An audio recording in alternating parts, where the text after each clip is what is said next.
முதல் நாள் எப்படியோ முடிஞ்சு போச்சு. விஜய் சேதுபதி மட்டும் கமல் மாதிரி பண்ணாரா என்னன்னு தெரியல. ஆனா ரொம்பவே நடுக்கமா தான் தெரிஞ்சாரு. ஷோ ஆரம்பிக்கும்போது ஃபர்ஸ்ட் டேன்றது நல்லாவே தெரிஞ்சது. அங்கங்க தடுமாற்றம் நெறையவே இருந்தது. அடிக்கடி சொல்லிக்கிட்டே இருந்தாரு. கமல் மாதிரி பண்றேனோ இல்லையான்னு தெரியல. ஆனா என்னோட ஸ்டைல்ல நான் பண்ணிட்டு தான் இருக்கேன். இதுக்கு முன்னாடி ஒரே ஒரு ரியாலிட்டி ஷோ தான் பண்ணியிருந்தாரு. இது புதுசா இருக்கிறதுனால தான் என்னவோ அவரு அங்கங்க கொஞ்சம் ஸ்லிப் ஆகி போனாரு.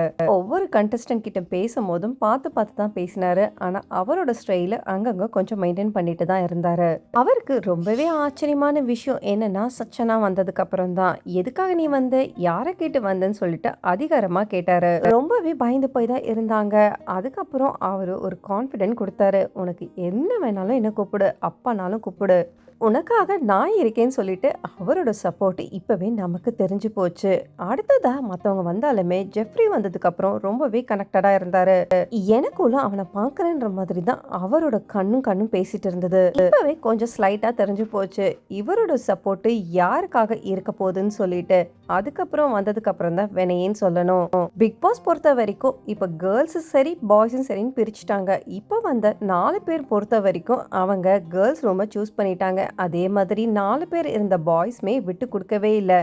கடைசி வரைக்கும் எவ்வளவோ போட்டி போட்டாங்க. ஒரு வழியா ஒரு ட்விஸ்ட் மேல ட்விஸ்ட் வச்சுட்டாங்க. ஏதாவது ஒரு வாரத்துல நாங்க சொல்லுவோம், அந்த டைம் நீங்க எங்களை இருக்கிற எந்த மென்ஸுமே நீங்க நாமினேட் பண்ணவே கூடாது. ஆக மொத்தம் இப்போ கேர்ள்ஸ் பவர் ரொம்பவே ஜாஸ்தியா இருக்குன்னு தான் சொல்லணும். அவங்கள பொறுத்த வரைக்கும் பயங்கரமாவும் பேசிட்டு இருக்காங்க. ஆனா ஒரு வழி படுத்தினுன்ற மாதிரி தான் விஜய் சேதுபதி கிட்ட பேசிட்டு இருந்தாங்க.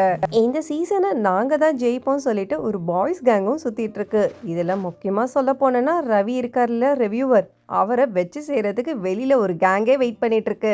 இந்த சீசன் பொறுத்த வரைக்கும் லவ் ட்ராக் கொஞ்சம் கம்மியா தான் இருக்க போதுன்னு நினைக்கிறோம். ஏன்னா பாய்ஸ் வெர்சஸ் கேர்ள்ஸ்னு சொல்லிட்டு ஒரு புதுசான ஒரு கான்செப்ட்லாம் வந்திருக்காங்க. ஃபர்ஸ்ட் டேனால இப்படி இருக்கு. ஆனா போக போக பாத்தீங்கன்னா இதுவுமே மாறும்ன்ற மாதிரி தான் நம்ம எதிர்பார்த்துட்டு இருக்கலாம். சரி, இவங்க வந்ததுலயே உங்களுக்கு யாரு ஃபேவரட்டான கண்டஸ்டன்ட், யாருக்கிட்ட அந்த ஸ்ட்ராங்னஸை பாக்குறீங்கன்றது கமெண்ட் செக்ஷன்ல கமெண்ட் பண்ணிட்டு பிக் பாஸ் தமிழ் சீசன் 8ஓட அப்டேட்ஸ்லாம் பார்க்கறதுக்கு என்னோட சேனல்ல மறக்காம சப்ஸ்கிரைப் பண்ணி சப்போர்ட் பண்ணுங்க. தேங்க்ஸ் ஃபார் வாட்சிங் மக்களே.